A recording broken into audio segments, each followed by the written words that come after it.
Good afternoon. Good afternoon, ma'am. Good afternoon, ma'am.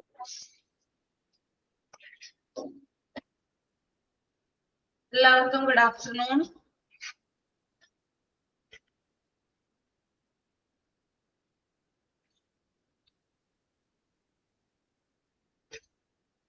Okay, നമുക്ക് start ചെയ്യാം അല്ലേ? Prayer start ചെയ്തോളൂ കേട്ടോ. പ്രയർ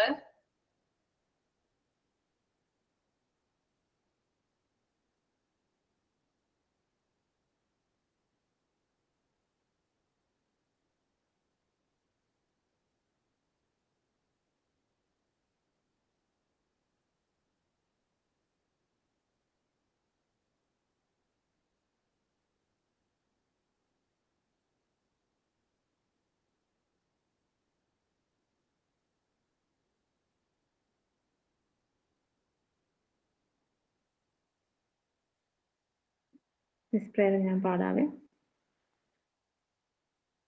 അവിരാണ്ട മണ്ഡലമണിച്ചൊരുക്കി അതിനുള്ളിൽ ആനന്ദ ദീപം കൊളുത്തി പരമാണു പൊരുളിലും സ്ഫുരണമായി നിന്നും പരമപ്രകാശമേ ശരണം നീയെന്നും സുരഗോള ലക്ഷങ്ങളണിട്ടുണർത്തി അവികല സൗഹൃദ ബന്ധം പുലർത്തി അതിനൊക്കെ ആധാര സൂത്രമീനക്കി കുടികൊള്ളും സത്യമേ ശരണം നീയെന്നും ദുരിതങ്ങൾ കൂത്താടും ഉലകത്തിൽ നിന്റെ പരിപൂർണ തേജസ്സു വിളയാടിക്കാൻമാൻ ഒരു ജാതി ഒരു മതം ഒരു ദൈവമേവം പരിശുദ്ധ വേദാന്തം സഫലമായി തീരാൻ അഖിലാണ്ട നായക തവ തിരുമുമ്പിൽ അഭയമായി നിത്യവും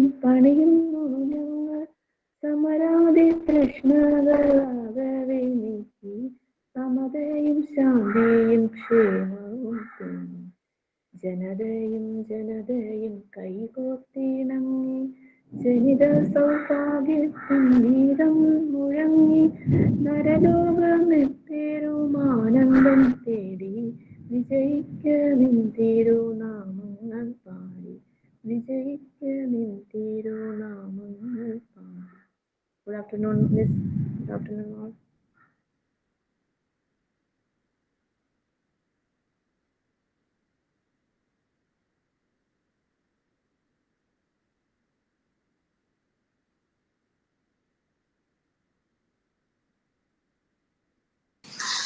മാം, തോട്ട് ഓഫ് ദ ഡേക്ക് പകരം ഇന്നലത്തെ മോട്ടിവേഷണൽ സ്റ്റോറി പറയട്ടെ. ഹലോ, റസ്വിന പറഞ്ഞോളൂ കേട്ടോ. okay. There was a boy who struggled a lot in school. Many teachers said he would never succeed and that he was slow to learn. But he didn't give up. He loved asking questions, experimenting and learning by doing things himself. As he grew up, he faced many failures while trying to invent new machines and devices. He once tries more than 1,000 times to make a light bulb work, but each failure taught him something new. He never gave up, always believed in himself, and kept working hard. Because of his persistence, patience, and curiosity, he created inventions that changed the world forever. This is the inspiring person is Thomas Alva Edison. Thank you, ma'am. Okay.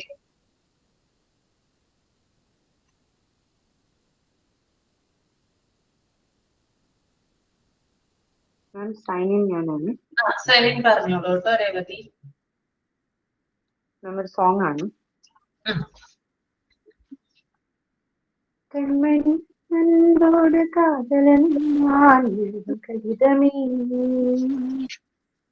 പൊന്മണി വീട്ടു സൗഖ്യമാനാന്ത സൗഖ്യമേ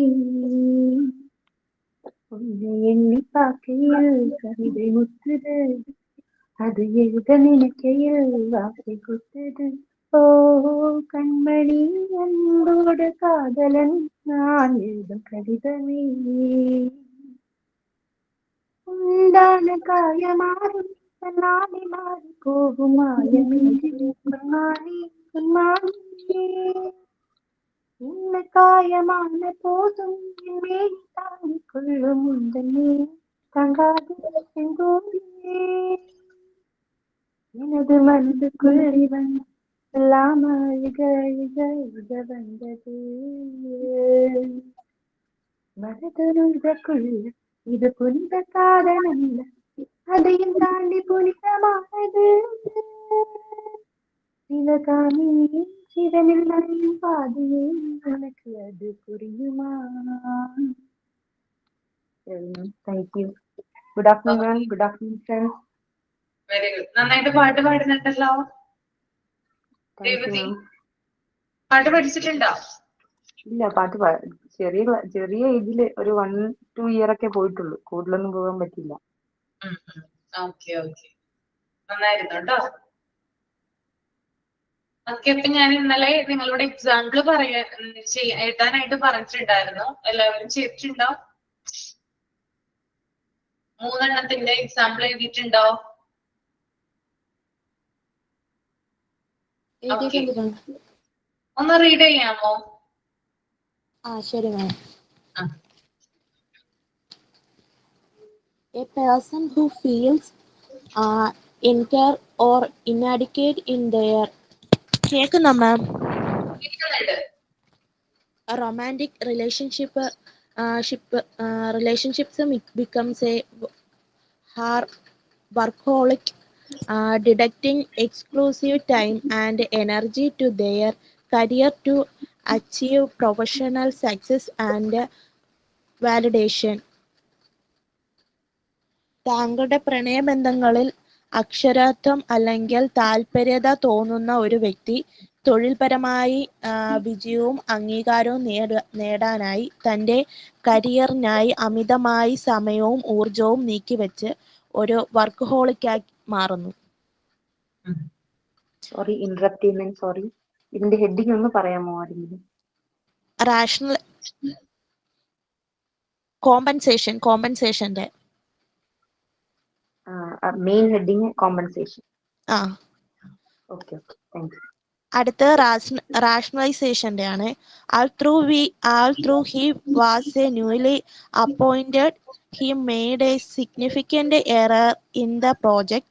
However, he refused to accept responsibility. Dispute being approached by multiple individuals. അദ്ദേഹം പുതുതായി നിയമിതനാണെങ്കിലും പ്രോജക്റ്റിൽ ഒരു വലിയ തെറ്റ് വരുത്തി. എന്നിരുന്നാലും പലരും സമീപിച്ചിട്ടും അദ്ദേഹം ഉത്തരവാദിത്തം ഏറ്റെടുക്കാൻ വിസമ്മതിക്കുന്നു. അടുത്ത projection. He fails to complete the assigned task on schedule due to his negligence, but the attempt to shift the blame onto his team members. അയാളുടെ അശ്രദ്ധ കാരണം നിശ്ചിത സമയ പരിധിക്കുള്ളിൽ നൽകിയ ജോലി പൂർത്തിയാക്കാൻ സാധിച്ചില്ല. എന്നാൽ ആ കുറ്റം തന്റെ ടീം അംഗങ്ങളുടെ മേൽ ചുമത്താൻ ശ്രമിക്കുകയാണ്. 3 പറഞ്ഞോളൂ മാം. ഞാൻ വായിക്കട്ടെ. First one, compensation. What is compensation? It is a defense mechanism where a person tries to make up for a weakness or a failure in one area by excelling in other area. ഒരു ഏരിയയിൽ week ആണെങ്കിൽ മറ്റൊരു ഏരിയയിൽ Excel ചെയ്തിട്ട് ശ്രദ്ധ പിടിച്ചു പറ്റാൻ നോക്കുന്ന ആ ഒരു ഡിഫൻസ് മെക്കാനിസം ആണ് കോമ്പൻസേഷൻ എന്ന് പറഞ്ഞാൽ. ഒരു ഫാമിലി എക്സാമ്പിൾ ആയിട്ട് എടുക്കുകയാണെങ്കിൽ a younger siblings who feels less noticed at home may try to become the most helpful or discipline to get attention and praise. അതായത് വീട്ടിൽ 2 കുട്ടികളുണ്ടെങ്കിൽ ഒരു കുട്ടി സാധാരണ നമ്മൾ ചെറുതിനെ കുറച്ചുകൂടി ഒന്ന് കെയർ ചെയ്യും. അപ്പൊ ആ രീതിയിലേക്ക് പോകുമ്പോൾ മൂത്ത കുട്ടി എന്ത് ചെയ്യും? അമ്മേനെ സഹായിച്ചിട്ടും അല്ലെങ്കിൽ കൂടുതൽ കാര്യങ്ങളിൽ കോൺസെൻട്രേറ്റ് ചെയ്തിട്ട് അമ്മയുടെ ആ ഒരു അറ്റൻഷൻ പിടിച്ചു പറ്റാൻ വേണ്ടി നോക്കും. ആ ഒരു രീതിയാണ് കോമ്പൻസേഷൻ എന്ന് പറഞ്ഞു കഴിഞ്ഞാൽ. അടുത്തത് rationalization, making excuses to feel better about something we don't want to admit. അതായത് നമുക്ക് അഡ്മിറ്റ് ചെയ്യാൻ പറ്റാത്ത കാര്യം അത് നമ്മൾ അതിനു വേണ്ടി വേറൊരു എക്സ്ക്യൂസസ് ഉണ്ടാക്കുക, അതില്ലായ്മ ചെയ്യാൻ വേണ്ടി വേറൊരു എക്സ്ക്യൂസ് ഉണ്ടാക്കുന്നതിനാണ് റാഷണലൈസേഷൻ എന്ന് പറയുന്നത്. നമുക്ക് നമ്മുടെ ഇതാണെങ്കിൽ കൂടി നമ്മൾ അതിനെ സമ്മതിച്ചു കൊടുക്കില്ല.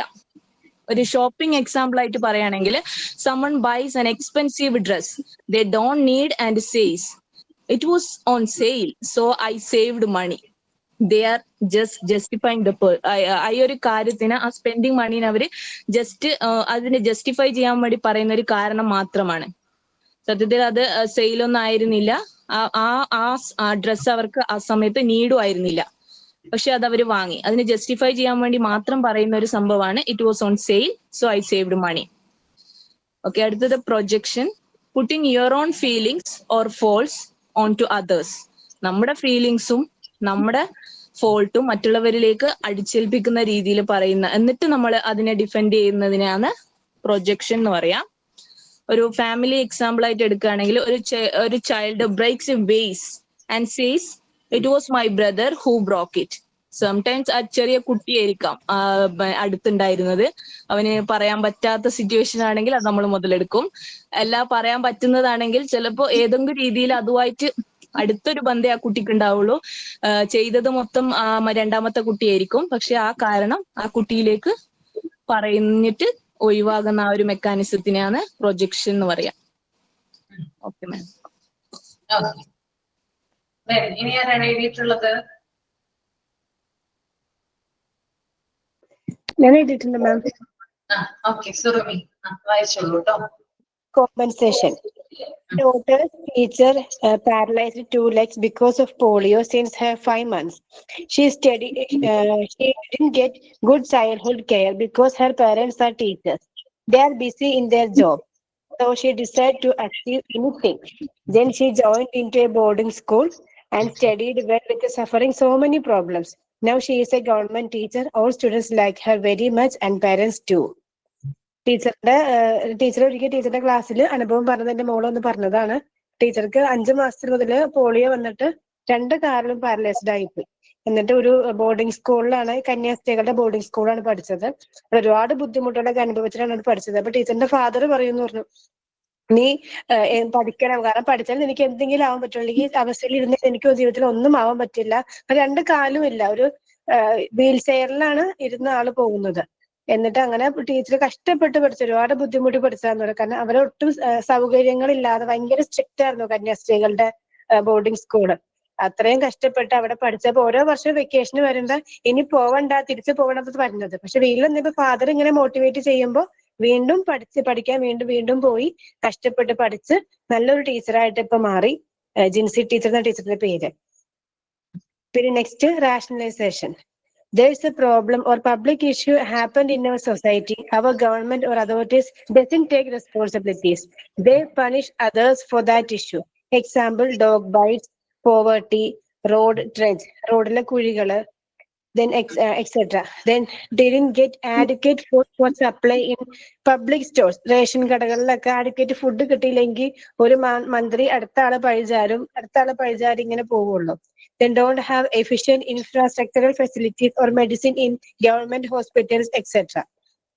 എന്തെങ്കിലും പബ്ലിക് ഇഷ്യൂ എന്തെങ്കിലും ഉണ്ടായിക്കഴിഞ്ഞാൽ ഒരാളും ആ ഇഷ്യൂടെ റെസ്പോൺസിബിലിറ്റി ആരും ഏറ്റെടുക്കില്ല. അടുത്ത ആളാണ്, ഞാനല്ല അടുത്ത ആളാണെന്ന് പറഞ്ഞിട്ട് ഇങ്ങനെ മാറി പോവുള്ളൂ. അതാണ് ഒരു റാഷണലൈസേഷന്റെ എക്സാമ്പിൾ. Then next projection. പ്രൊജക്ഷന്റെ എക്സാമ്പിൾ ഞാൻ തന്നെയാണ്. One day I prepared fish curry, but it was not very tasty. At that time I said that fish was not fresh. I put blame on the quality of that fish. Okay, miss. Thank you. Okay. Then next one ഞാൻ പറയാം. രേവതി പറഞ്ഞോളൂ. കോമ്പൻസേഷന്റെ first example വരുമ്പോ ഒരു മാം compensation എന്താണെന്ന് പറഞ്ഞിട്ട് അതിന്റെ example പറയണോ, അത് കോമ്പൻസേഷൻ ഡയറക്റ്റ് എക്സാമ്പിൾ പറഞ്ഞാൽ മതി. എക്സാമ്പിൾ കോമ്പൻസേഷന്റെ എക്സാമ്പിൾ പറയുമ്പോൾ സ്റ്റുഡന്റ്. ഹലോ, കേൾക്കാമോ മാം? കേൾക്കുന്നുണ്ട്, പറഞ്ഞോളൂ. ഒരു എംപ്ലോയിയുടെ എക്സാമ്പിൾ പറയുകയാണെങ്കിൽ, ഒരു employee who is passed over for a promotion due to lack of technical skill.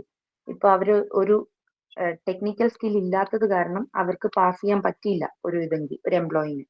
അപ്പോ അവര് നെക്സ്റ്റ് അവര് വേറൊരു സ്കിൽ അവർ ഓവർകം ചെയ്തിട്ട് അവര് അവിടെ തന്നെ അടുത്തൊരു അവർക്ക് ബാക്കിയുള്ള കോ വർക്കേഴ്സിനും ബാക്കിയുള്ള എംപ്ലോയീസിനും കാണിക്കുന്ന രീതിയിൽ അവരുടെ നെക്സ്റ്റ് ഒരു സ്കിൽ അവർ ബിൽഡപ്പ് ചെയ്ത് കൊണ്ടുവരും.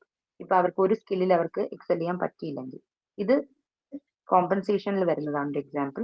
അതുപോലെ പ്രൊജക്ഷനിൽ വരുന്ന ഒരു എക്സാമ്പിൾ ആണെങ്കിൽ, ഒരു person who is dishonest might constantly accuse others of lying to dum.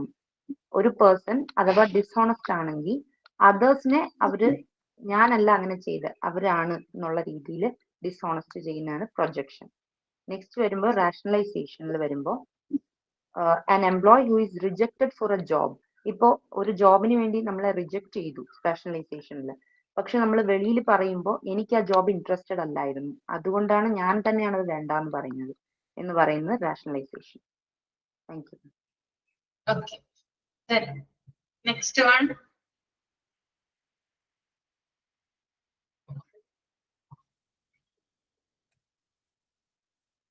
Okay. നമുക്കെന്നാ നെക്സ്റ്റ്. ഇത്രയും പേര് ആണ് എഴുതിയിട്ടുള്ളത് അല്ലേ? ബാക്കി ആരും എഴുതിയിട്ടില്ല. എല്ലാവരോടും കൂടിയാണ് ഞാൻ പറഞ്ഞത് എഴുതാനായിട്ട്.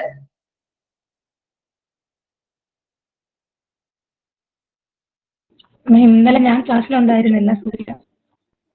Okay okay. പിന്നെ മാം ഒരു മോട്ടിവേഷൻ സ്റ്റോർ തയ്യാറാക്കാൻ കഴിഞ്ഞ ആഴ്ച പറഞ്ഞിട്ടുണ്ടായിരുന്നു. അത് പ്രിപ്പയർ ചെയ്തായിരുന്നോ? ഞാൻ എഴുതിയിട്ടുണ്ട്. സൂര്യ വായിച്ചോളൂ. നമുക്ക് ഇനി അതൊന്ന് കേൾക്കാം. അത് കഴിഞ്ഞിട്ട് നമുക്ക് ബിസിനസ് മെക്കാനിസം കണ്ടിന്യൂ ചെയ്യാം കേട്ടോ. ഓക്കെ, വായിക്കട്ടെ മാം. വായിച്ചോളൂ. 1809 ജനുവരി മാസം 4-ാം തീയതി ഫ്രാൻസിലെ പാരീസിൽ നിന്നും 40 കിലോമീറ്റർ ദൂരെയുള്ള കുവേറ എന്ന ഗ്രാമത്തിൽ സൈമൺ റെനയുടെയും മോണിക്കയുടെയും മകനായി ലൂയിസ് ജനിച്ചു. ലൂയിസിന് 2 ചേച്ചിമാരും ഒരു ചേട്ടനും ഉണ്ടായിരുന്നു. ലൂയിസിന് 3 വയസ്സ് പ്രായമുള്ളപ്പോൾ തന്റെ പിതാവിന്റെ പണിശാലയിൽ ഉണ്ടായിരുന്ന ഒരു കത്തി തന്റെ കണ്ണുകളിൽ കൊണ്ട്, തുടർന്ന് കണ്ണുകൾ 2 അണുബാധയുടെയും പ്രശ്നത്താൽ കണ്ണുകളുടെ കാഴ്ച നഷ്ടപ്പെട്ടു. ലൂയിയുടെ 6-ാം വയസ്സിൽ ആബേ പോൾ എന്ന പുരോഹിതന്റെ സഹായത്തോടെ തന്റെ ഗ്രാമത്തിൽ തന്നെ സ്കൂൾ വിദ്യാഭ്യാസം ആരംഭിച്ചു. കൊച്ചി ലൂയിയുടെ മനസ്സിലെ ലക്ഷ്യം അറിവ് നേടി അന്ധതയെ പരാജയപ്പെടുത്തണമെന്നായിരുന്നു. അതുകൊണ്ട് ക്ലാസ്സിൽ പഠിക്കുന്ന ഓരോ കാര്യങ്ങളും കേൾവിയിലൂടെ ലൂയി മനഃപ്പാഠമാക്കിയിരുന്നു. അക്കാലത്ത് അന്ധർക്ക് വിദ്യാഭ്യാസം നേടുവാനോ തൊഴിൽ പഠിക്കുവാനോ അവസരങ്ങൾ കുറവായിരുന്നു. ലൂയിയുടെ പിതാവിന്റെയും ഫാദർ പോളിന്റെയും സഹായത്തോടെ 1819 ഫെബ്രുവരി മാസത്തിൽ ലോകത്തിലെ ആദ്യത്തെ അന്ധവിദ്യാലയമായ royal institute for blind children in Paris അവിടെ താമസിച്ച് പഠിക്കുവാൻ അവസരം ലഭിച്ചു. ഈ സ്ഥാപനത്തിന്റെ സ്ഥാപകനായിരുന്നു വാലന്റൈൻ ഹൈഡി. അദ്ദേഹം അന്ധർക്ക് വേണ്ടി ഒരു അക്ഷര രീതി രൂപീകരിച്ചു. എന്നാൽ ഈ സമ്പ്രദായ രീതിയിലുള്ള പുസ്തകങ്ങൾ വലിയ വില ഉള്ളതുകൊണ്ട് എല്ലാ കുട്ടികൾക്കും പുസ്തകം ലഭിച്ചിരുന്നില്ല. തന്റെ അന്ധതയെക്കുറിച്ച് ബ്രെയിലി വിഷമത്തോടെ ഓർക്കുകയുണ്ടായിരുന്നു. ഒരിക്കൽ താൻ കേട്ട ബൈബിൾ വചനം തന്റെ ഹൃദയത്തെ സ്പർശിച്ചു. ദൈവത്തിന് തന്നെക്കുറിച്ച് ഒരു പദ്ധതി ഉണ്ട് എന്നായിരുന്നു ലൂയി മനസ്സിലാക്കിയിരുന്നത്. അക്കാലത്ത് സൈനികർ രഹസ്യങ്ങൾ കൈമാറാൻ ഉപയോഗിച്ചിരുന്ന ഒരു എഴുത്തു രീതിയായിരുന്നു സോണോഗ്രാഫി. ഈ രീതി പുനർക്രമീകരിച്ച് അന്ധർക്ക് പഠിക്കുവാൻ ഉപയോഗിച്ചിരുന്നു. പെട്ടെന്ന് തന്നെ ഈ സോണോഗ്രാഫി മിടുക്കനായിത്തീർന്ന ലൂയിസ്. എന്നാൽ സോണോഗ്രാഫിയിൽ ചില പോരായ്മകൾ ഉണ്ടായിരുന്നു. ഈ പോരായ്മകളെ കണ്ടെത്തി 13 വയസ്സുള്ള ലൂയിസ് ആ പോരായ്മകളെ പരിഹരിച്ച് തന്റെ സ്കൂൾ ഡയറക്ടറിനെ കാണിച്ചു. അദ്ദേഹം അത് അംഗീകരിച്ചു. ലൂയിസ് വെറും 6 കുത്തുകൾ കൊണ്ട് എല്ലാ അക്ഷരങ്ങളും ഉച്ചാരണങ്ങളും ലൂയിസ് നിർമ്മിച്ചു. 6 കുത്തുകൾ ഉപയോഗിച്ച് 63 തരം അക്ഷരങ്ങൾ വികസിപ്പിച്ചെടുത്തു. 19-ാം വയസ്സിൽ ഒരു അധ്യാപകനായി തീർന്ന ലൂയിസ് കാഴ്ചയില്ലാത്തവരും കാഴ്ച ഉള്ളവരും തമ്മിൽ ആശയവിനിമയം നടത്താനുള്ള മാർഗങ്ങൾ പരീക്ഷിച്ചു കൊണ്ടിരുന്നു. അങ്ങനെ 1839 ഈ പ്രശ്നത്തിന് പരിഹാരമായി. ഉയർന്നു നിൽക്കുന്ന കുത്തുകൾ അക്ഷരങ്ങളാക്കുകയും ഇത് കാഴ്ചയില്ലാത്തവർക്കും തൊട്ടു മനസ്സിലാക്കുകയും കാഴ്ചയുള്ളവർക്ക് വായിക്കുകയും ചെയ്യാം. ഭൂപടങ്ങൾ, സംഗീതം, ഗണിതശാസ്ത്രം തുടങ്ങിയവയെല്ലാം ഈ രീതിയിൽ എഴുതാം. ഈ ലിപിയെ ലൂയി റാഫി ഗ്രാഫി എന്നറിയപ്പെട്ടു. ഇതിനുശേഷം ലൂയി ലിപി വളരെ പ്രചാരം നേടി. 1852 ജനുവരി 6-ന് തന്റെ 43-ാം ജന്മദിനം കഴിഞ്ഞ് 3-ാം ദിവസം ലൂയി അന്തരിച്ചു. ലൂയി ലിബി പരിഷ്കൃത രൂപമാണ് ഇന്ന് ലോകത്തിലെ ലക്ഷക്കണക്കിന് അന്ധകരെ അക്ഷരലോകത്തിലേക്ക് കൂട്ടിക്കൊണ്ടുവന്നത്. അതുവഴി അവരുടെ ജീവിതത്തിന് വെളിച്ചം നൽകി. 3-ാം വയസ്സിൽ തന്നിൽ വന്ന അന്ധതയെ ജീവിതത്തിന്റെ നിശ്ചയദാർഢ്യം കൊണ്ടും കഠിനാധ്വാനം കൊണ്ടും തോൽപ്പിച്ച് സ്വയം വിജയിക്കുകയും അതുവഴി അനേകരെ അക്ഷരത്തിന്റെ വെളിച്ചത്തിലേക്ക് നയിച്ച ഒരു മഹത് വ്യക്തിയായിരുന്നു ലൂയിസ് ബ്രെയിലി. സുഹൃത്തുക്കളെ, 100% ആത്മാർത്ഥതയും കഠിനാധ്വാനവും ചേർന്നുള്ള ഒരാളുടെ പ്രവർത്തനങ്ങൾ ഇന്നല്ലെങ്കിൽ നാളെ ഫലമണിയും എന്ന സത്യം ലൂയിസ് ബ്രെയിലിയുടെ ജീവിതം നമ്മെ ഓർമ്മപ്പെടുത്തുന്നു. Thank you. ഓക്കെ, നന്നായിരുന്നു കേട്ടോ. മിസ് ഞാനും എഴുതിയിട്ടുണ്ട്. സൗമ്യ. മിസ് ഇന്നലത്തത് ഞാൻ ആബ്സെന്റ് ആയിരുന്നു, അതുകൊണ്ടാണ് എഴുതാതിരുന്നത്. ഓക്കെ, ഞാൻ ഷോർട്ട് ആയിട്ടാണ് എഴുതിയിട്ടുള്ളത്. അബ്ദുൽ കലാമിനെ കുറിച്ചിട്ടാണ്. Doctor APJ Abdul Kalam's childhood in Rameshwaram, Tamil Nadu, was marked by poverty and a close-knit family, but his parents instilled values of hard work and honesty. To support his family, Kalam sold newspapers from a young age, demonstrating early financial responsibility. His strong desire for knowledge led him to be a bright, diligent student, particularly in mathematics. During World War II, he read about the brave pilots. As a young man, Abdul Kalam dreamed of becoming a fighter pilot in the Indian Air Force. He studied aeronautical engineering and applied to the Air Force, but was not selected. Heartbroken by the failure, Kalam pursued a career in science, became a prominent rocket and missile scientist. After becoming the President of India and the nation's Supreme Commander, Kalam expressed his long-held wish to learn to fly to the Chief of the Air Staff. He received 6 months of training, a significant event in his life. Kalam then flew a twin-jet fighter jet. This allowed him to achieve his big dream. He is known as the People's President and the Missile Man of India. The moral of the story of APJ Abdul Kalam is a shining example of how hard work, knowledge and determination and strong will to achieve his goal and change the world. Okay. Okay, very good. ഞാൻ പറയട്ടെ മാം. Okay. ഞാൻ കഥയാണ് മാം. അത് ഞാൻ സ്കൂളിൽ പഠിച്ചിരുന്ന ഒരു കഥയാണ്. നമ്മൾ അറിയപ്പെടുന്ന ഒരു വ്യക്തിയുടെ ഒരു കുഞ്ഞു കഥയാണ്. ഒരു സ്കൂൾ മുറ്റത്ത് കുറെ കുട്ടികൾ പന്ത് കളിച്ചുകൊണ്ടിരിക്കുകയായിരുന്നു. പെട്ടെന്ന് അവർ കളിച്ചുകൊണ്ടിരുന്ന പന്ത് ഒരു കുഴിയിലേക്ക് വീണുപോയി. കുട്ടികൾ ആകെ സങ്കടത്തിലായിപ്പോയി. അവർ എന്ത് ചെയ്യണമെന്നറിയാതെ പല വഴികളും അവർ നോക്കി പന്തെടുക്കാൻ വേണ്ടിയിട്ട്. പക്ഷെ ആ കുഴിക്കകത്ത് നിന്ന് അവർക്ക് പന്തെടുക്കാൻ പറ്റിയില്ല. അപ്പോ അവിടെ നിന്നിരുന്ന ഒരു കുട്ടി ഓടി വന്ന് ഒരു പാത്രത്തിൽ കുറച്ച് വെള്ളവുമായിട്ട് വന്ന് ആ കുഴിയിലേക്ക് ആ വെള്ളം ഒഴിച്ചു. വെള്ളം ഒഴിച്ചപ്പോഴത്തേക്കും ആ കുഴിക്കകത്ത് കിടന്നിരുന്ന പന്ത് പൊങ്ങി വന്നു. അപ്പൊ അത് കണ്ടപ്പോഴത്തേക്കും ബാക്കിയുള്ള കുട്ടികൾക്കൊക്കെ അത്ഭുതവും ആ കുട്ടിയുടെ ആ ഒരു പ്രവൃത്തി കണ്ട് അവർക്ക് വളരെ സന്തോഷമാവുകയും ചെയ്തു. കാര്യം അവര് പോയി ഇനി കിട്ടില്ല എന്ന് വിചാരിച്ച ആ പന്ത് അവർക്ക് തിരിച്ചു കിട്ടി.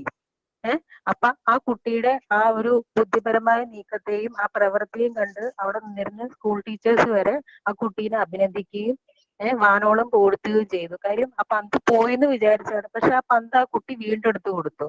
ഈ കുട്ടി ആരാണെന്ന് വെച്ചാൽ നമ്മുടെ പിൽക്കാലത്ത് നമ്മുടെ രാജ്യത്തിന്റെ ആദ്യത്തെ പ്രധാനമന്ത്രിയായ നമ്മുടെ ചാച്ചാജി ആയിരുന്നു. ഇത് ഞാൻ സ്കൂളിൽ പഠിച്ചൊരു കഥയാണ് മിസ്. എനിക്കറിയാവുന്ന ഇത്രേ ഉള്ളൂ. ഞാൻ അത് എഴുതി വെച്ചത്. താങ്ക് യു മാം. ഞാൻ പറയട്ടെ.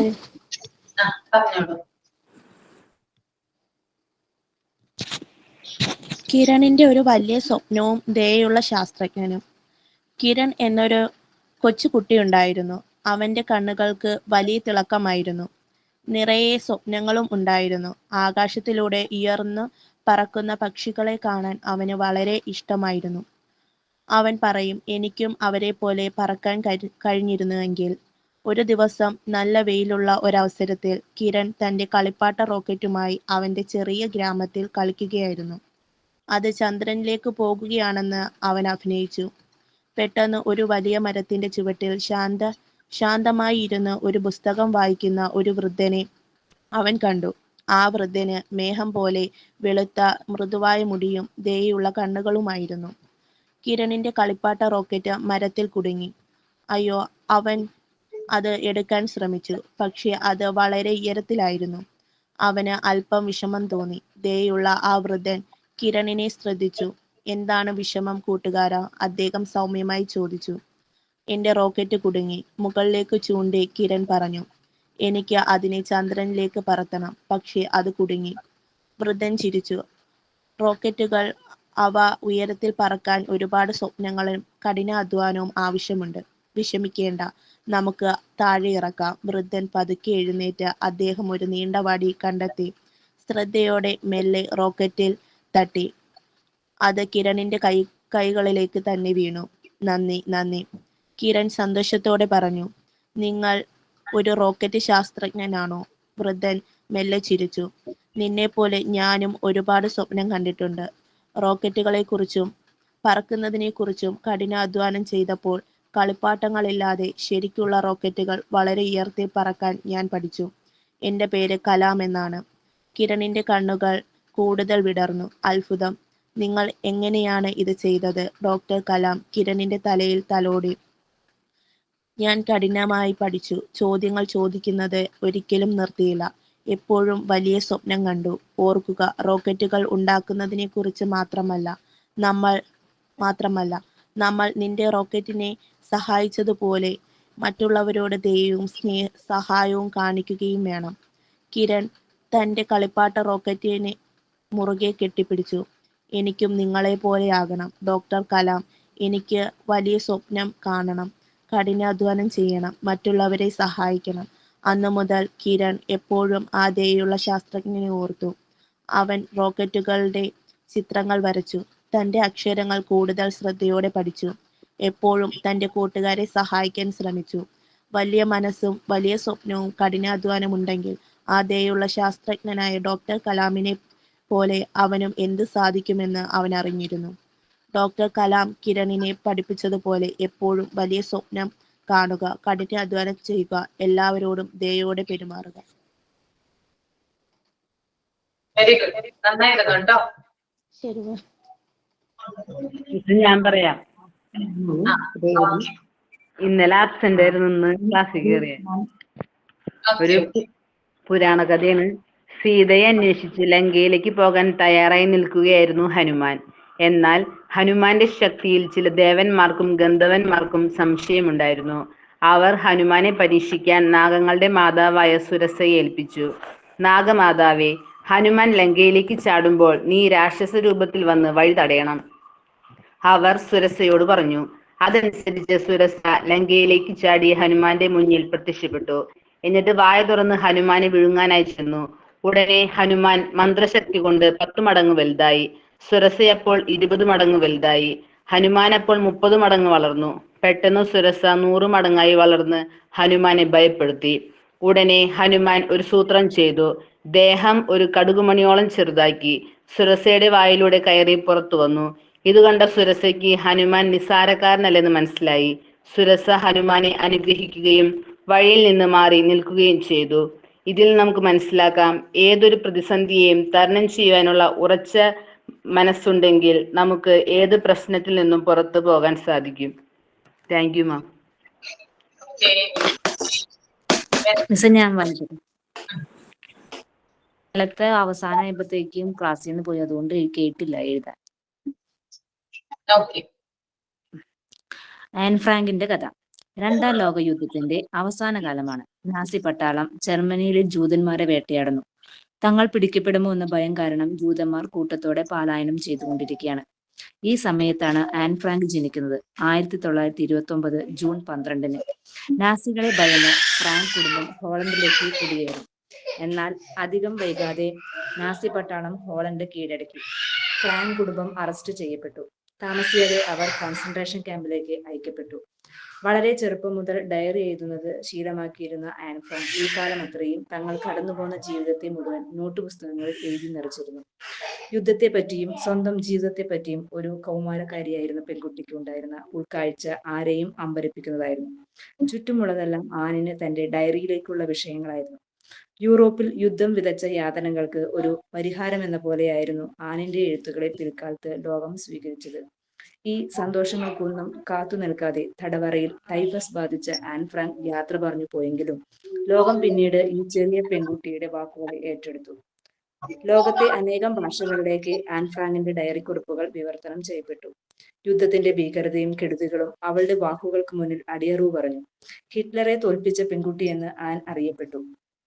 ലോകത്തെ കോടിക്കണക്കിന് കുട്ടികളെ സ്വാധീനിക്കാൻ കഴിയുക വഴി യുദ്ധത്തിനും വംശവെറിക്കും എതിരെ ഒരു ചെറുത്തുനിൽപ്പും പ്രതീക്ഷയും നൽകി എന്നതാണ് ആൻ ഫ്രാങ്ക് തന്റെ ജീവിതത്തിലൂടെ കാണിച്ചു തന്നത്.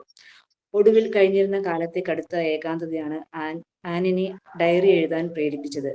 ലോകത്തിൽ നിന്നും ഒളിച്ചു താമസിക്കുമ്പോഴും അവളുടെ ഉള്ളിൽ ജീവിതത്തെ പറ്റിയുള്ള പ്രതീക്ഷകളായിരുന്നു. ഏകാന്തത ഒരിക്കലും ഒറ്റപ്പെടലല്ല, അവ മുന്നോട്ടുള്ള യാത്രയ്ക്കുള്ള ഇന്ധനങ്ങളാണ് മിക്കപ്പോഴും. Thank you. ഓക്കെ, നന്നായിരുന്നു കേട്ടോ. മാം ഞാൻ പറയട്ടെ. കോമ്പൻസേഷനും റേഷണലൈസേഷനും എക്സാമ്പിൾ ആണ് പറയുന്നത്.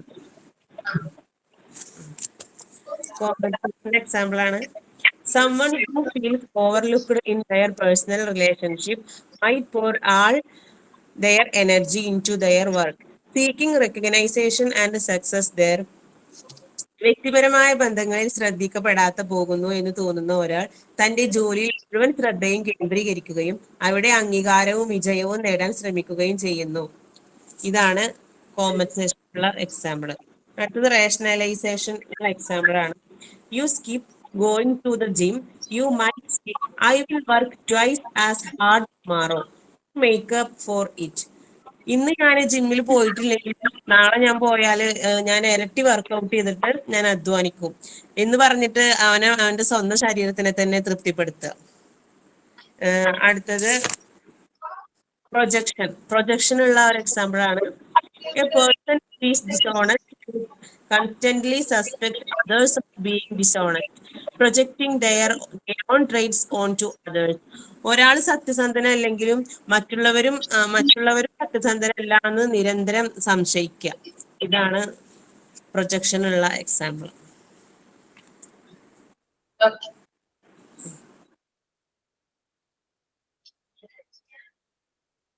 നെക്സ്റ്റ് ഞാൻ പറയട്ടെ. മോട്ടിവേഷണൽ സ്റ്റോറിയാണ് പറയാൻ പോകുന്നത്. ആരാണ്? രേവതി കൃഷ്ണനാണോ? രേവതി കൃഷ്ണനാണ്.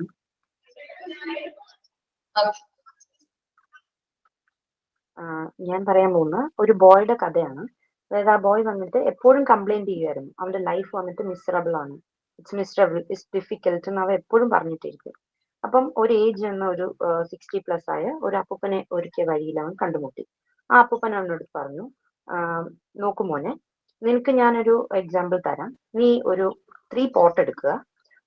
അതിൽ എന്നിട്ട് വാട്ടർ ബോയിൽ ചെയ്യാൻ വേണ്ടി ഇടുക. വാട്ടർ ബോയിൽ ചെയ്യാൻ ഇട്ടിട്ട് അതിലൊന്നിൽ നീ പൊട്ടറ്റോ ഇടുക, നെക്സ്റ്റ് വണ്ണിൽ എഗ് ഇടുക, തേർഡ് വണ്ണിൽ കോഫി ബീൻസ് ഇടുക. ഇത് 3ഉം ബോയിലായി വെയിറ്റ് ചെയ്യണം.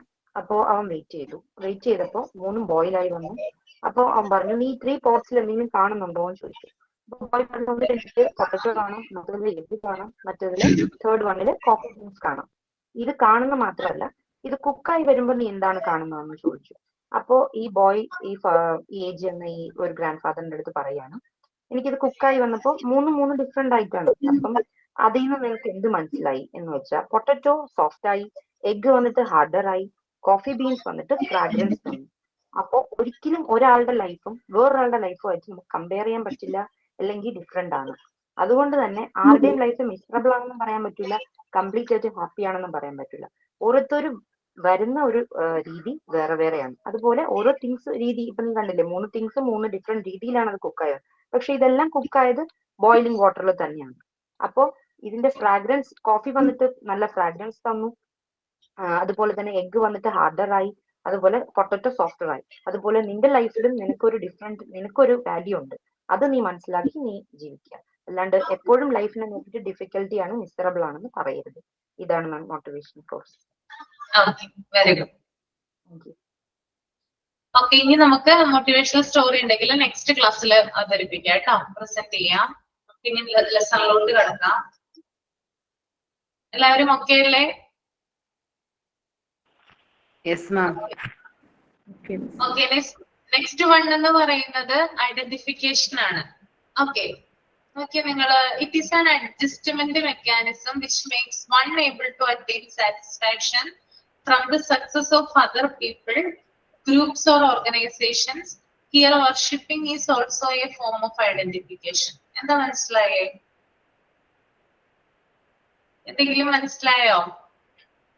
മറ്റുള്ളവരുടെ ഉയർച്ചയില് ആ മറ്റുള്ളവരുടെ ഉയർച്ചയില് വീഴുന്നത്.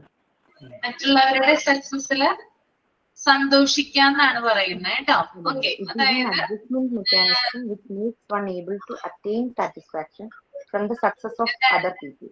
നമ്മൾ അഡ്ജസ്റ്റ് ചെയ്ത് നമ്മളെ മെക്കാനിസം ഒരു മെക്കാനിസം ഐഡന്റിഫിക്കേഷൻ എന്ന് പറഞ്ഞാൽ it is an adjustment mechanism which makes one able to attain satisfaction.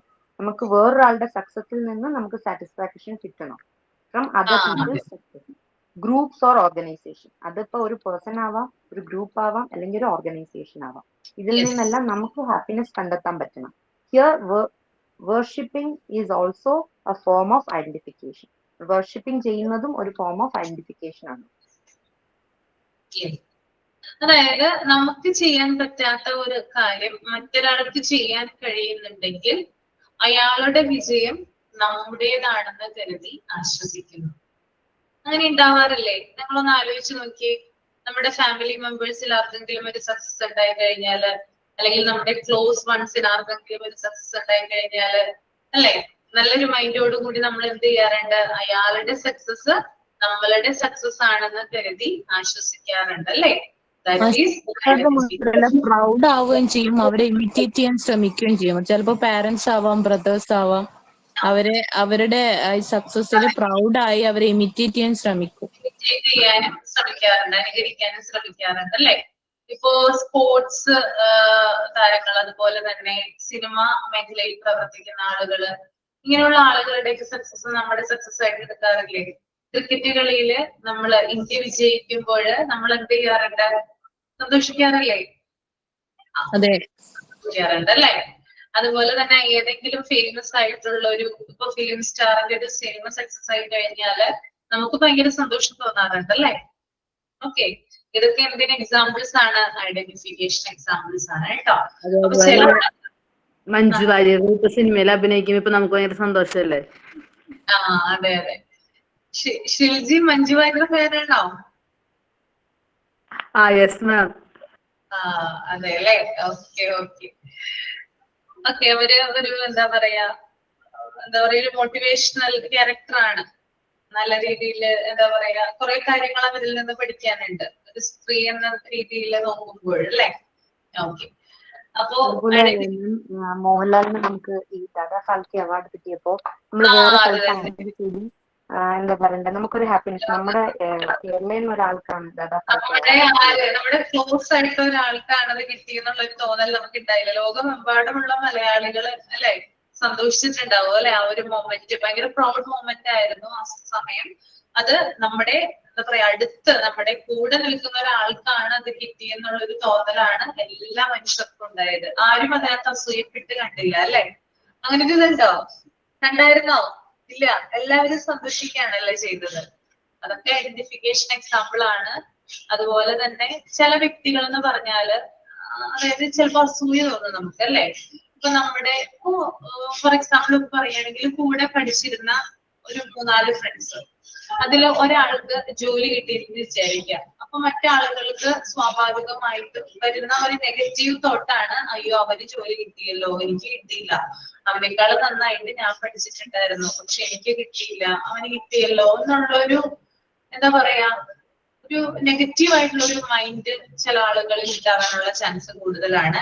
എന്നാലും ചില വ്യക്തികൾ, അതായത് നമ്മൾ കൂടുതൽ ഇഷ്ടപ്പെടുന്ന ആളുകള്, നമ്മളെ കൂടുതൽ കരുതൽ നൽകുന്ന ആളുകള്, അവർക്കൊക്കെ എന്തെങ്കിലും സക്സസ് ഉണ്ടായി കഴിയുമ്പോൾ നമുക്ക് സ്വാഭാവികമായിട്ടും അവരുടെ അച്ചീവ്മെന്റ് നമ്മുടെ അച്ചീവ്മെന്റ് ആണെന്ന് തോന്നും.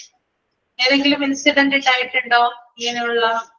അല്ല, ഞാന് ഇവിടെ ഇന്ത്യയില് പാകിസ്ഥാനെതിരെ ഓപ്പറേഷൻ സിന്ദൂർ വിജയിച്ച പാർട്ടി ഒന്നും നോക്കാതെ എല്ലാ പാർട്ടിയിലുള്ള ആളുകളും അതിനെ അനുകൂലിച്ചിട്ട് എല്ലാരും തന്റെ വിജയാണ്, ഇന്ത്യയുടെ വിജയാണെന്ന് പറഞ്ഞിട്ട് ഒറ്റക്കെട്ടായി സന്തോഷിച്ചൊരു നിമിഷം ഞാൻ ഓർക്കാണ്.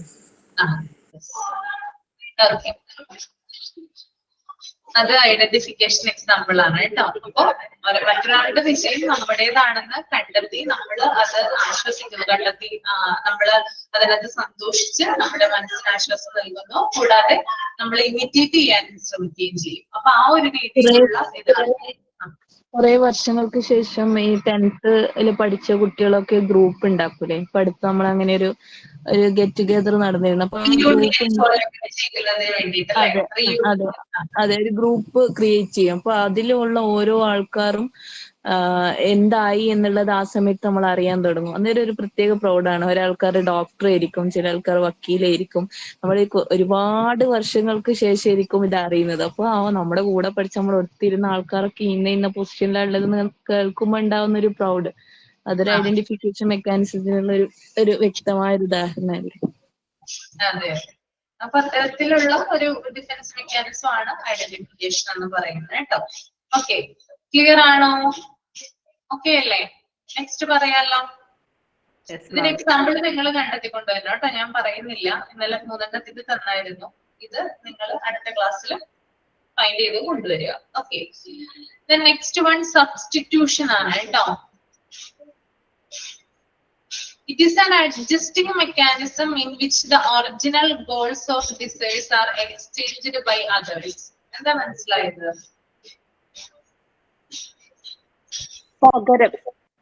പകരമല്ലേ? എന്താണ്? മറ്റുള്ളവരായിട്ട് നമ്മുടെ ലക്ഷ്യങ്ങൾ മാറ്റുന്നത്. മറ്റുള്ളവരായിട്ട് മാറ്റാറുണ്ട് അല്ലെ? ഇതൊരു അഡ്ജസ്റ്റ്മെന്റ് മെക്കാനിസം. അതായത് നമ്മൾക്കുള്ള ലക്ഷ്യങ്ങള്, നമ്മൾക്കുള്ള ആഗ്രഹങ്ങള് അത് മറ്റുള്ളവർക്ക് വേണ്ടി നമ്മൾ മാറ്റിയിട്ടുണ്ട്. നമ്മുടെ ജീവിതം ലൈഫ് ഒന്ന് നമ്മൾ എടുത്തു നോക്കിയാൽ മതി. ധാരാളം എന്താ പറയാ എക്സ്പീരിയൻസ് ഇതുമായി ബന്ധപ്പെട്ടിട്ട് പല ആളുകൾക്കും പറയാനുണ്ടാകും ഇല്ലേ? ആലോചിച്ച് നോക്കിയാൽ നിങ്ങള് ചെറുപ്പത്തിലേ തുടങ്ങി നമ്മൾ വളർന്നു വന്ന സാഹചര്യത്തിൽ നമ്മൾക്ക് പല ആഗ്രഹങ്ങൾ ഉണ്ടാകാം അല്ലെ? നമ്മുടെ ചൈൽഡ്ഹുഡില് നമ്മൾക്ക് പല ആഗ്രഹങ്ങൾ ഉണ്ടായിരിക്കാം, അല്ലെങ്കിൽ പല ലക്ഷ്യങ്ങൾ ഉണ്ടായിരിക്കാം. ഇതൊന്നും നിറവേറ്റാതെ ഇപ്പോഴും മറ്റുള്ളവർക്ക് വേണ്ടി ജീവിക്കുന്ന, അല്ലെങ്കിൽ മറ്റുള്ളവരാൽ അവരുടെ ലക്ഷ്യങ്ങൾ മാറ്റിയിട്ടുള്ള ചില കാര്യങ്ങൾ ഉണ്ടാകാം. ഓക്കെ, ഇതിനെയാണ് സബ്സ്റ്റിറ്റ്യൂഷൻ എന്ന് പറയുന്നത്. അതായത് ഇതുമൂലം ഒരു വ്യക്തിക്ക് ചിലപ്പോ ഞാൻ പറഞ്ഞല്ലോ ആഗ്രഹങ്ങളും ലക്ഷ്യങ്ങളും അതൊക്കെ ഉണ്ടാകാം. അത് ചിലപ്പോൾ മറ്റുള്ളവർക്ക് വേണ്ടി മാറ്റിയിട്ടുണ്ടാകാം. അപ്പൊ ചില ആളുകൾ ഇതിനെ വിധി എന്ന് പറയും. കേട്ടിട്ടുണ്ടോ വിധി എന്ന് പറയുന്ന സംഭവം? വിധിയായിരുന്നു എന്ന് പറയും അല്ലെ? അതെന്റെ വിധിയാണ്. അങ്ങനെ കണ്ടെത്തി എന്ത് ചെയ്യാറുണ്ട്? ആശ്വസിക്കാറുണ്ട്. ഇനി മറ്റു ചില വ്യക്തികൾ ചിലപ്പോ ഫാമിലിക്ക് വേണ്ടിയിട്ടായിരിക്കും എന്തെങ്കിലും ത്യജിച്ചിട്ടുണ്ടാവുക, എന്തെങ്കിലും സാക്രിഫൈസ് ചെയ്തിട്ടുണ്ടാവുക. അപ്പൊ അവര് വിചാരിക്കും എന്റെ ഫാമിലിക്ക് വേണ്ടിയിട്ടല്ലേ ഞാൻ ചെയ്തത്, പിന്നെ ഞാനല്ലാതെ ആരാ ചെയ്യാ, അങ്ങനെ കണ്ടെത്തി ആശ്വസിക്കാറുണ്ട്. അപ്പോ അവരുടെ ലക്ഷ്യങ്ങളും അതെ ത്യാഗം ചെയ്യല്, സാക്രിഫൈസ് ചെയ്യാന്നുള്ളതാണ് കേട്ടോ.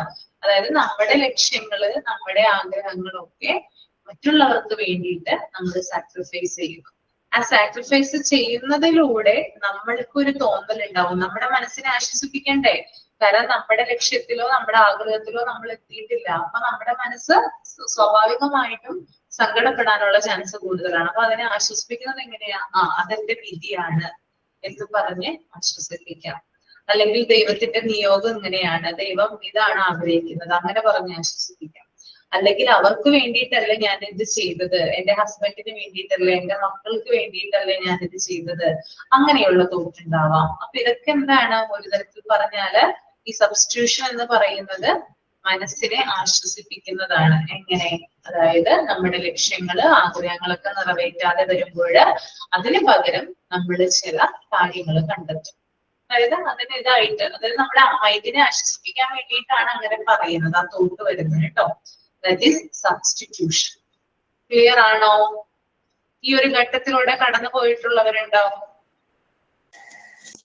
തീർച്ചയായിട്ടും. സ്റ്റഡി കഴിയുമ്പോൾ ജോലി ചെയ്യണം, പാരന്റ്സിനെ നോക്കണം എന്നൊക്കെ ആയിരിക്കുമല്ലോ ആഗ്രഹം. പക്ഷെ അതൊക്കെ നടന്നില്ല. ആഫ്റ്റർ മാരേജ് അതൊക്കെ ഡിസ്പ്യൂട്ട് ആയി പോയി. പിന്നെ ഫാമിലി, മക്കൾക്ക് വേണ്ടി, അതാണ് മക്കളുടെ സുരക്ഷിതത്വമാണ് ഇപ്പൊ നോക്കുന്നത്. അതങ്ങനെ ഡൈവേർട്ട് ആയി പോയി മൊത്തം. ഇതിന്റെ ഇടയിലൂടെ നമ്മുടെ മനസ്സിനെ ഡിഫെൻഡ് ചെയ്ത് നിൽക്കാൻ വേണ്ടി പഠിക്കുന്നതാണ് ഇപ്പോ മോണ്ടിസോറി. ശരിക്കും അതിലൂടെ നമ്മുടെ മനസ്സിനെ ക്ലിയർ ആക്കാൻ വേണ്ടി നമുക്ക് വേണ്ടി കണ്ടെത്തുന്ന ടൈമാണ് ഈ മോണ്ടിസോറി എന്ന് പറയുന്ന ഈ സംഭവം. ഓക്കെ. അപ്പൊ നിങ്ങൾക്കിപ്പോ വളരെ വലിയ ലക്ഷ്യങ്ങളോ ആഗ്രഹങ്ങളോ ഉണ്ടാകാം ചെറുപ്പത്തിലേക്ക്, പക്ഷെ നമ്മൾക്ക് ഇപ്പോഴും അതിന്റെ സമയം പോയിട്ടില്ലെങ്കിൽ ഇപ്പോഴും നിങ്ങൾക്ക് അതിനു വേണ്ടി ശ്രമിക്കാവുന്നതാണ് കേട്ടോ. ഓക്കെ, നമ്മളൊന്നിനും നമ്മൾക്ക് വേണ്ടി കുറച്ച് സമയം നമ്മൾ എന്തായാലും മാറ്റിവെക്കേണ്ടതുണ്ട്. നമ്മളുടെ ലക്ഷ്യങ്ങളും അല്ലെ നമ്മളുടേതായിട്ടുള്ള കാര്യങ്ങള് നടത്തുന്നതിന് വേണ്ടിയിട്ട്. കാരണം കുറച്ച് കഴിഞ്ഞിട്ട് നമ്മൾ കുറച്ച് വയസ്സൊക്കെ ആയി കഴിയുമ്പോൾ നമുക്ക് ചിലപ്പോൾ ഒന്നും ചെയ്യാനായിട്ട് പറ്റിയെന്ന് വരില്ല അല്ലെ. ചില ആളുകളൊക്കെ ഉണ്ട് വയസ്സായി കഴിയുമ്പോൾ കുറെ ആഗ്രഹങ്ങളൊക്കെ സഫലീകരിക്കുന്ന ആളുകളുണ്ട്, കണ്ടിട്ടുണ്ടാവും. അവരുടേതായിട്ടുള്ള ലോകത്ത് ജീവിക്കുന്ന കുറെ യാത്രകൾ ചെയ്യുന്ന, കുറെ ബുക്സ് വായിക്കുന്ന കുറെ ആളുകളെയൊക്കെ നമ്മൾ കണ്ടിട്ടുണ്ട്. അപ്പൊ അവരോട് നമ്മൾ ചോദിക്കുമ്പോൾ അവർ പറയുന്ന കാര്യം എന്ന് പറഞ്ഞാല് ചെറുപ്പത്തിലേ എനിക്ക് ആഗ്രഹം ഉണ്ടായിരുന്നു കുറെ യാത്ര പോകാൻ അല്ലെങ്കിൽ കുറെ ബുക്സുകൾ വായിക്കാൻ, പക്ഷെ അന്നൊന്നും എന്റെ ജീവിതത്തിലെ തിരക്ക് കാരണം എനിക്ക് സാധിച്ചിട്ടില്ല.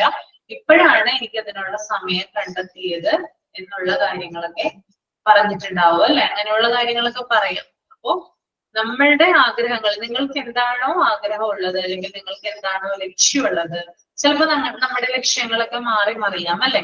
നമ്മൾ 1ാം ക്ലാസ്സിൽ പഠിപ്പിക്കുമ്പോൾ നമ്മളോട് ചോദിക്കുന്നത് നമ്മൾ ആരാകാനാണ് ആഗ്രഹിക്കുന്നത് ചോദിക്കുമ്പോൾ നമ്മൾ ചിലപ്പോൾ പറയും എനിക്ക് പ്രധാനമന്ത്രിയാകാനാണ് ആഗ്രഹം എന്ന് പറയും. പക്ഷെ 5ാം ക്ലാസ്സിൽ പഠിക്കുന്ന സമയത്തും 10ാം ക്ലാസ്സിൽ പഠിക്കുന്ന സമയത്തും ഒക്കെ ഈ ആഗ്രഹങ്ങൾക്ക് മാറ്റം വരാം അല്ലെ.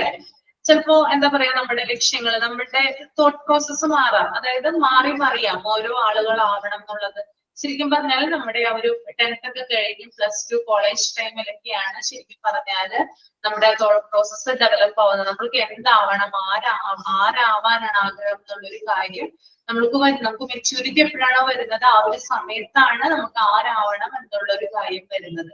പിന്നെ നമ്മൾ അതിനുവേണ്ടി നല്ല രീതിയിൽ ഹാർഡ് വർക്ക് ചെയ്ത് കഴിഞ്ഞാൽ തീർച്ചയായിട്ടും നമ്മൾ ആഗ്രഹിച്ച കാര്യം നമ്മുടെ കൈക്കുള്ളിൽ കിട്ടും. ഹാർഡ് വർക്ക് മാത്രം പോരാ, നമ്മൾക്ക് സിറ്റുവേഷൻ, അതായത് സപ്പോർട്ട് വേണം അല്ലെ. സപ്പോർട്ട് ഇല്ലാതെ നമുക്ക് എന്തെങ്കിലും കാര്യം നേടാൻ പറ്റുമോ? ഒരിക്കലുമില്ല. നമ്മുടെ ഹാർഡ് വർക്ക് പ്ലസ് നമ്മളെ സപ്പോർട്ട് ചെയ്യാനുള്ള ആളുകൾ, അല്ലെങ്കിൽ നമ്മൾക്ക് നല്ലൊരു സിറ്റുവേഷൻ, നല്ലൊരു എൻവയൺമെന്റ് ആണ് നമ്മൾക്ക് ചുറ്റുമുള്ളതെങ്കിൽ തീർച്ചയായിട്ടും നമ്മുടെ ആഗ്രഹം പൂർത്തീകരിക്കാനായിട്ട് സാധിക്കും. പണ്ടത്തെ ഇപ്പോ പറയുന്നത് പഠിക്കണം, ജോലി വേണം, സ്വപ്നങ്ങളെ യാഥാർത്ഥ്യമാക്കാൻ വരെയും പോകും. പണ്ടുള്ളവരെന്ന് പറഞ്ഞാല് ഒരു +2 വരെയൊക്കെ പഠിച്ച് പിന്നെ മാരേജിലോട്ട് പോകും, പിന്നെ അവര് വീടുമായിട്ട് ഒതുങ്ങി കൂടിയിരിക്കുകയാണ് കാണാറുണ്ടായിരുന്നത്. പക്ഷെ ഇപ്പോ അതിൽ നിന്ന് അപേക്ഷിച്ചിട്ട് ഒരുപാട് മാറി ചിന്തിക്കുന്ന ഒരു സമൂഹമായിട്ടുണ്ട് ഇപ്പോ. ഹസ്ബൻഡായാലും പാരന്റ്സ് ആയാലും സപ്പോർട്ടാണ് എന്തിനും. അതെ, നമുക്ക് എന്തിനും നമ്മളെ സപ്പോർട്ട് ചെയ്യുന്ന, നമ്മളെ കെയർ ചെയ്യുന്ന ആളുകൾ നമ്മുടെ കൂടെ ഉണ്ടെങ്കിൽ നമുക്ക് എന്തും സാധിക്കും. അത് വേറൊരു കാര്യമാണ്. പ്രത്യേകിച്ച് ഞാൻ പറഞ്ഞത് സ്ത്രീകളെ സംബന്ധിച്ചാണ് കേട്ടോ. സ്ത്രീകൾക്കാവുമ്പോൾ ഹാർഡ് വർക്ക് മാത്രം പോരാ, അവരെ സപ്പോർട്ട് ചെയ്യാൻ ഒരാളും കൂടി വേണം അല്ലെ. അപ്പൊ അത് നമ്മള് ഇൻഡിപെൻഡന്റ് ആണെങ്കിൽ, ഞാൻ പറയട്ടെ, ഇൻഡിപെൻഡൻസ് എന്ന് പറയുന്നത് നമുക്ക് ഫിനാൻഷ്യൽ സ്റ്റെബിലിറ്റി ആണ് വേണ്ടത്.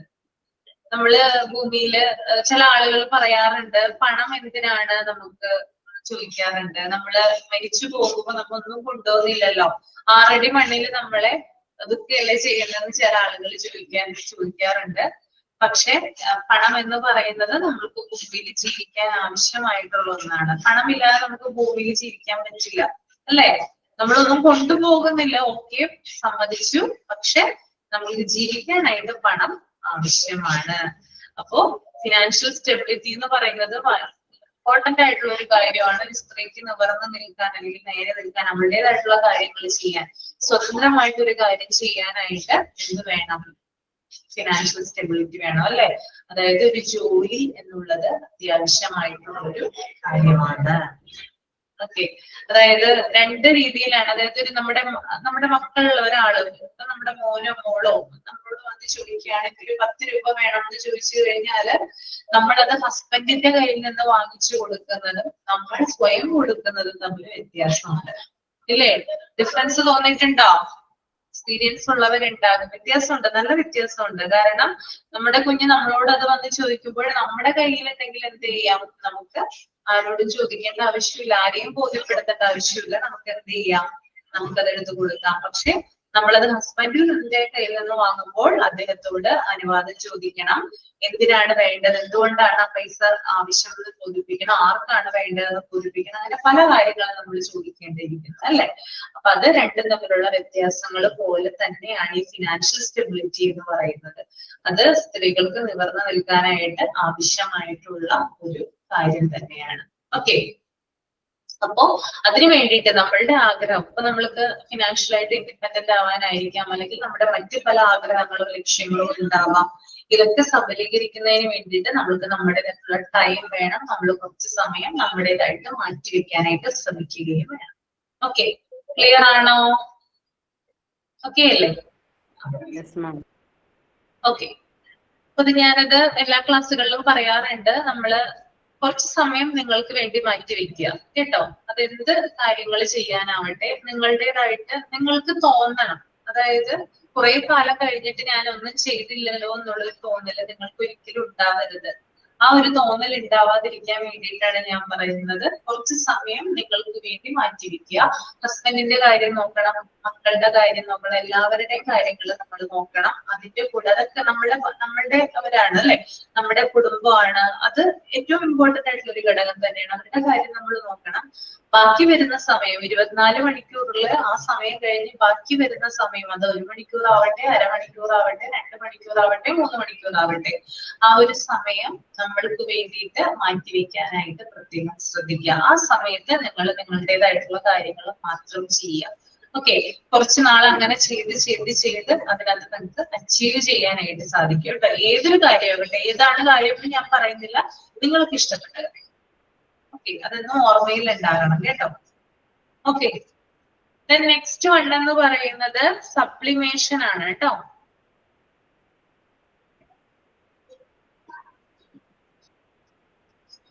ഒരാളൊന്ന് റീഡ് ചെയ്യാമോ sublimation? Sublimation, it is a form of mechanism of substitution in which our unacceptable desires or activities are redirected into socially describable channels. എന്ന് പറയുമ്പോൾ it is a form of mechanism, ഒരു mechanism ആണ് of substitution. നമുക്ക് പകരം വേറൊരു സബ്സ്റ്റിറ്റ്യൂട്ടിനെ, in which our unacceptable desires, നമുക്ക് ഒരിക്കലും അക്സെപ്റ്റ് ചെയ്യാൻ പറ്റാത്ത അൺഅക്സെപ്റ്റബിൾ ആയിട്ടുള്ള നമ്മുടെ ആഗ്രഹങ്ങൾ ഓർ ആക്ടിവിറ്റീസ് ആർ റീഡയറക്റ്റഡ്, അതിനെ ഡയറക്റ്റ് ചെയ്ത് വിടുന്നു into socially desirable channels. നമുക്ക് ഒരു സോഷ്യലി ഡിസയറബിൾ ആയിട്ടുള്ള ചാനലിൽ കൂടെ അതിനെ ചാനലൈസ് ചെയ്ത് വിടുന്നതിനാണ് സബ്ലിമേഷൻ എന്ന് പറയുന്നത്. അതായത് ഇത് എന്ന് പറഞ്ഞാല് സബ്ലിമേഷൻ എന്ന് പറഞ്ഞാല് നമ്മൾ ഒന്നിന്റെ കുറവ് നികത്താനായിട്ട് മറ്റൊന്നിൽ ആശ്രയിക്കുന്നതാണ് കേട്ടോ. സബ്ലിമേഷൻ ഒന്നിന്റെ കുറവ് നികത്താൻ വേണ്ടിയിട്ട് നമ്മൾ മറ്റൊന്നിൽ ആശ്രയിക്കുന്നു. ഫോർ എക്സാമ്പിൾ ആയിട്ട് പറയുവാണെങ്കിൽ നമ്മൾക്ക് ഇപ്പോ ഏറ്റവും നല്ലൊരു എക്സാമ്പിൾ പറയാം. ഇപ്പോ കുട്ടികളില്ലാത്ത കപ്പിൾസ്, ഓക്കെ, ദമ്പതികള്, അവര് കുറെ നാളായി അവർക്ക് കുട്ടികളില്ല, ഭയങ്കര വിഷമാണ്, കുറെ ട്രീറ്റ്മെന്റ് ചെയ്തു, കുറെ അമ്പലങ്ങളിൽ പോയി, പക്ഷെ ഒന്നിനും ഫലമുണ്ടായില്ല. അവരിങ്ങനെ സങ്കടപ്പെട്ട് ജീവിക്കുവാണ്. അവർക്ക് ക്യാഷ് ഒക്കെ ഉണ്ട്, അതുപോലെ തന്നെ ഫിനാൻഷ്യലി അവര് റിച്ച് ആണ്, എല്ലാ സൗകര്യങ്ങളും ഉണ്ട്, പക്ഷെ കുട്ടികളില്ല എന്നുള്ളത് അവരുടെ ജീവിതത്തിലെ ഒരു വലിയ കുറവ് തന്നെയാണ്. ആണോ? എന്ത് പറയുന്നു നിങ്ങള്? എല്ലാ സൗകര്യങ്ങളും ഉണ്ട്, പക്ഷെ കുഞ്ഞുങ്ങളില്ല. ഓക്കെ, അപ്പൊ ഈ ദമ്പതികള് എന്ത് ചെയ്യുന്നു? ഈ ദമ്പതികള് അനാഥാലയങ്ങളിൽ പോകുന്നു. എല്ലാ വർഷവും അല്ലെങ്കിൽ 6 മാസം കൂടുമ്പോൾ ഇവർ അനാഥാലയങ്ങളിൽ പോകും. എന്നിട്ട് അവിടെയുള്ള എല്ലാ കുഞ്ഞുങ്ങൾക്കും ഇവര് ഇഷ്ടപ്പെട്ട ഫുഡുകള്, അതുപോലെ തന്നെ ഡ്രസ്സ്, ഇങ്ങനെയുള്ള കാര്യങ്ങളൊക്കെ വാങ്ങിച്ചു കൊടുക്കും. ഒരനാഥാലയത്തിൽ അല്ലട്ടോ, പല അനാഥാലയങ്ങളിലും പോകും. അങ്ങനെ ഇതിനെന്ത് ചെയ്യും? ഇവരുടെ ആ ഒരു കുറവ് നികത്തുന്നതിന് വേണ്ടിയിട്ട് അതായത് കുട്ടികളില്ലാത്ത ആ ഒരു സങ്കടം മാറ്റുന്നതിന് വേണ്ടിയിട്ട് ഇവര് അനാഥാലയങ്ങളിൽ ചെന്ന് കുട്ടികൾക്ക് ഫുഡും ഡ്രസ്സും ഒക്കെ കൊടുത്ത് അവരെ താലോലിക്കുന്നു. അപ്പൊ ഇതെന്താ ഇവിടെ നടക്കുന്നത്? ഇതൊരു സബ്ലിമേഷൻ ആണ്. എന്താണ്? അതായത് ഒന്നിന്റെ കുറവ് നികത്തുന്നതിന് വേണ്ടിയിട്ട് മറ്റൊന്നിലാണ് എന്ത് ചെയ്യുന്നത്? ആശ്രയിക്കുന്നത്. ക്ലിയർ ആണോ? ഓക്കെ ആണ്. പിന്നെ വേറൊരു കാര്യം കൂടിയുണ്ട്. ഞാനൊരു ഇത് പറയാം. അതായത് നമ്മൾക്ക് ദേഷ്യം വന്നു കഴിയുമ്പോൾ നമ്മൾ സാധാരണ ആ ദേഷ്യം കൺട്രോൾ ചെയ്യുന്നതിന് ചില കാര്യങ്ങൾ ചെയ്യാറുണ്ട്. അതും നമുക്ക് സബ്ലിമേഷൻ എക്സാമ്പിൾ ആയിട്ട് എടുക്കാം. നിങ്ങൾ ദുൽഖർ സൽമാന്റെ കലി എന്ന് പറയുന്ന സിനിമ കണ്ടിട്ടുണ്ടോ? കണ്ടിട്ടുണ്ട്. ആ സിനിമയില് അദ്ദേഹം ഓഫീസിൽ ഇരിക്കുന്ന ഒരു സീൻ ഉണ്ട്. അപ്പൊ ഒരു ഹിന്ദിക്കാരോ ആരോ ഹിന്ദി സംസാരിക്കുന്ന ഒരു വ്യക്തി എന്തൊക്കെയോ വന്ന് പറയും. പറയുന്നതിന്റെ കൂട്ടത്തിൽ ഇദ്ദേഹത്തിന് ഭയങ്കരമായിട്ട് ദേഷ്യം വരും. അങ്ങനെ എന്തോ ഒരു ഇൻസിഡന്റ് അവിടെ ഉണ്ടാകുന്നുണ്ട്. ഇദ്ദേഹം പെട്ടെന്ന് വാഷ്റൂമിന്റെ സൈഡിൽ ചെന്നിട്ട് ഭയങ്കരമായിട്ട് ഭിത്തിയിൽ ഇടിക്കുന്നത് കാണാം കൈകൊണ്ട്. കണ്ടിട്ടുണ്ടോ? കണ്ടിട്ടുണ്ട്. പിടിച്ചിട്ട് നല്ല ഞെരിക്കുന്നുണ്ട്. ബോർഡ് കൈകാര്യം ചെയ്യുന്നുണ്ട് അല്ലെ? അപ്പൊ ഇതെന്താണ്? അതായത് അദ്ദേഹത്തിന് അവിടെ ദേഷ്യം വന്നു, പക്ഷെ അത് അദ്ദേഹത്തിന് എക്സ്പ്രസ് ചെയ്യാനായിട്ട് സാധിക്കുന്നില്ല. എക്സ്പ്രസ് ചെയ്ത് കഴിഞ്ഞാൽ തീർച്ചയായും അദ്ദേഹത്തിന്റെ ജോലി പോകും അല്ലെ? അപ്പോ അത് മാറ്റുന്നതിന് വേണ്ടിയിട്ട് അദ്ദേഹം എന്ത് ചെയ്യുന്നു? പലതരത്തിൽ ആ ദേഷ്യം കളയുന്നതിന് വേണ്ടിയിട്ട്, അതായത് ഭിത്തിയിലിട്ട് അടിക്കുന്നു, അതുപോലെ ബോർഡിലിട്ട് കാണിക്കുന്നു, അങ്ങനെയുള്ള കാര്യങ്ങളൊക്കെ ചെയ്യുന്നുണ്ട് അല്ലെ? അപ്പൊ ഇതും എന്ത് തന്നെയാണ്? സബ്ലിമേഷൻ ഉദാഹരണമാണ്. ഓക്കെ, അപ്പൊ നമ്മൾക്ക് ദേഷ്യം വരുന്ന പല സന്ദർഭങ്ങളും കാര്യങ്ങളും ഒക്കെ ഉണ്ടാവാം. അപ്പൊ നമ്മൾ എന്ത് ചെയ്യും? ആ ദേഷ്യം കൺട്രോൾ ചെയ്യുന്നതിന് വേണ്ടിയിട്ട്, അതായത് വഴുതിപ്പോകാം, അതായത് വേറൊരു രീതിയിൽ അതിനെ മാറ്റിമറിക്കാനായിട്ട് ഒരു ഹിന്ദി സീരിയൽ ഉണ്ടായിരുന്നു. ആ ഒരു സീരിയലിന്റെ ക്യാരക്ടർ നെയിം എന്നോട് വിട്ടുപോയി. അത് ദേഷ്യം വരുമ്പോൾ ജിലേബി ഉണ്ടാക്കുമായിരുന്നു. ആരൊക്കെ കണ്ടിട്ടുണ്ടോ എനിക്ക് ഓർമ്മയില്ല. ദേഷ്യം വരുന്ന സമയത്ത് പോയി ജിലേബി ഇങ്ങനെ ഉണ്ടാക്കിക്കൊണ്ടേയിരിക്കും. ഒരു ആറ്റിറ്റ്യൂഡുള്ള ഒരു ഫിലിം. ഇത് പറഞ്ഞപ്പോ എനിക്ക് അതാ ഓർമ്മ വന്നത്. മൗനസമ്മതം എന്ന് തോന്നുന്ന സീരിയലിന്റെ പേര് ഞാൻ +2 പഠിച്ചോണ്ടിരുന്നപ്പോ ഉള്ളത്. അതെ അതെ അതെ, ഈ ക്യാരക്ടർ നെയിം ഓർമ്മപോയി. എന്തായിരുന്നു? ഖുഷിയാണോ? അതെ ജിലേബി ഉണ്ടാക്കും. ഞാൻ +2 പഠിച്ചപ്പോ ഉള്ളതായിരുന്നു. ഖുഷിയാണ് ഖുഷി. പിന്നെ കുബേരൻ ഫിലിം അല്ലേ, കുബേരൻ. അതില് അവൻ പാവപ്പെട്ടവനല്ല. അവന്റെ മാസത്തിലൊരിക്കൽ കുട്ടികളെ കൂട്ടി ആ വലിയ ബംഗ്ലാവിലേക്ക് മാസത്തിലൊരിക്കൽ സന്തോഷത്തിന് വേണ്ടി പോകുന്നുണ്ടല്ലോ. എനിക്കുണ്ട്. എന്റെ പപ്പന്റെ പെങ്ങക്കെ 4 പെൺമക്കളും ഒരാണാണ്. അപ്പൊ 3 പെങ്ങൾക്ക് കുട്ടികളില്ല. അപ്പൊ അവരതിന് അനാഥത്തിൽ പോയി പുസ്തകം കൊടുത്ത് അവന്റെ സന്തോഷം അതാണ്. മക്കൾക്ക് വേണ്ടി, മക്കളില്ലാത്തോണ്ട് ഇപ്പോഴും മക്കളില്ല. അപ്പൊ അവർ രണ്ടുപേരും പോയിട്ട് ഫുഡും കൊടുക്കും, അവർക്ക് പൈസയും കൊടുക്കും, എല്ലാം കൊടുക്കും. അങ്ങനെയാണ് അവരുടെ ജീവിതം. ഓക്കെ, അപ്പൊ നമുക്ക് വൈൻഡപ്പ് ചെയ്യാം. ഇനി നെക്സ്റ്റ് ക്ലാസ്സിൽ നമുക്ക് റിപ്രഷൻ തുടങ്ങിയുള്ള ബാക്കി ഡിഫൻസ് മെക്കാനിസം എടുക്കാം കേട്ടോ. ഇത്രയും കാര്യങ്ങൾ ക്ലിയർ ആയെന്ന് വിചാരിക്കുന്നു. ഇതിന് എക്സാമ്പിൾസ് കണ്ടെത്തി വരിക അടുത്ത ക്ലാസ്സിൽ കേട്ടോ. ഓക്കെ, സൈൻ ഔട്ട് ഉണ്ടെങ്കിൽ ചെയ്തോളൂ കേട്ടോ.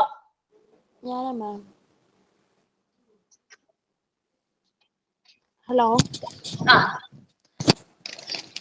നമ്മളെ വിമർശിച്ചവരെ കൊണ്ട് കൈയടിപ്പിക്കുന്നതാണ് യഥാർത്ഥ മറുപടി. ആ കൈയടിക്കുന്നവരെ നോക്കി പുഞ്ചിരിച്ചുകൊണ്ട് താങ്ക് യു എന്ന് പറയുന്നതാണ് മെച്യൂരിറ്റി.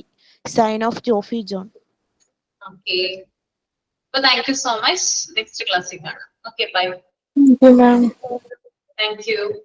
Thank you ma'am.